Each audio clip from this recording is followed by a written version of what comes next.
Morning guys, at ngayon po interviewin natin ano kayong feeling na mayroong Tesla, no? First time in the history ng network marketing sa Pilipinas na may naka-Tesla po sa isang company which is I Am Worldwide. Interview. Mentor, kamusta naman? Okay naman po.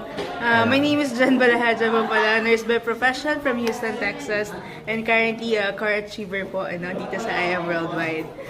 Having a Tesla, maganda po kasi kaya ko po niyang ipag-drive.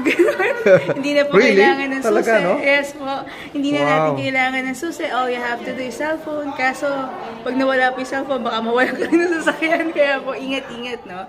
Sobrang ganda kasi parang yung EV cars po is the future. Like ko nga po sila sabi. Kahit parang maraming hatred sa labas kasi hindi nila nakikita yung vision nung pinapakita ni Elon Musk. And same thing with I Am Worldwide. Pag nandun